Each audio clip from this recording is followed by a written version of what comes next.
World News in 5. Right now.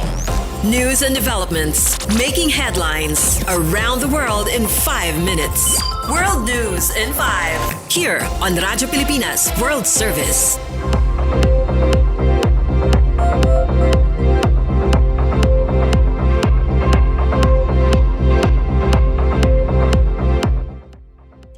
Good day, I am Peñano with today's World News in 5.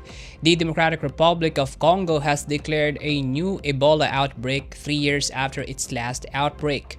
According to Congo's health ministry, at least 28 suspected cases and 15 deaths have been reported in the south-central Kasai province. Laboratory tests confirmed the presence of the Zaire strain of the virus.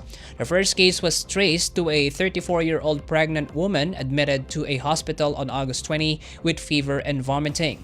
Officials did not say if she survived. The World Health Organization, or WHO, warns the number of cases could rise as transmission continues. Ebola, a rare but often fatal disease, spreads through direct contact with blood and other body fluids. Since 1976, Congo has faced more than a dozen Ebola outbreaks. Its deadliest occurred from 2018 to 2020, killing nearly 2,300 people. The WHO says medical teams are deploying treatments and 2,000 vaccine doses to Kasai, along with mobile labs and emergency supplies.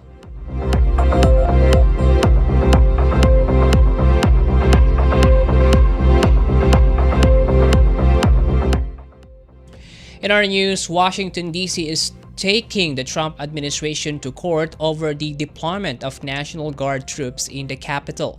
The lawsuit filed Thursday by D.C. Attorney General Brian Schwab argues that the deployment is unconstitutional and violates federal law. Schwab said in a post on X that armed soldiers should not be policing American citizens on American soil, calling the move a violation of local autonomy.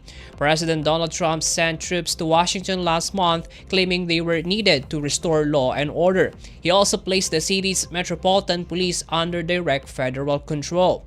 The White House defended the decision with spokesperson Abigail Jackson, saying the president was within his authority to protect federal assets and assist law enforcement.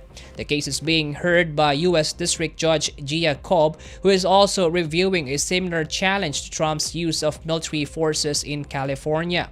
A federal judge earlier ruled that deployment unlawful. Critics warn the moves mark a dangerous expansion of executive power, while supporters say they are necessary to fight crime.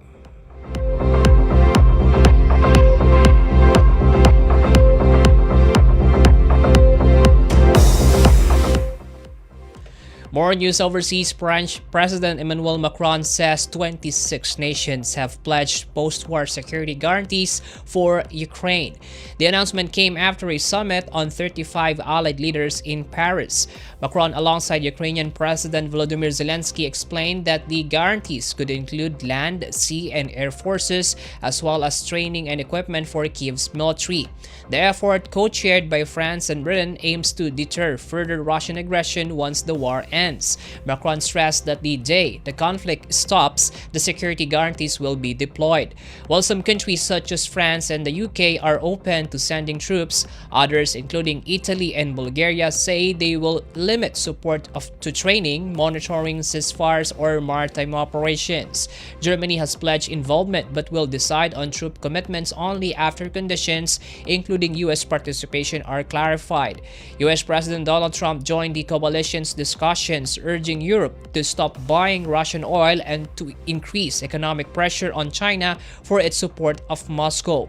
European officials say planning these security guarantees is not only about long-term stability, but also about reassuring Ukraine of continued support as the war grinds on.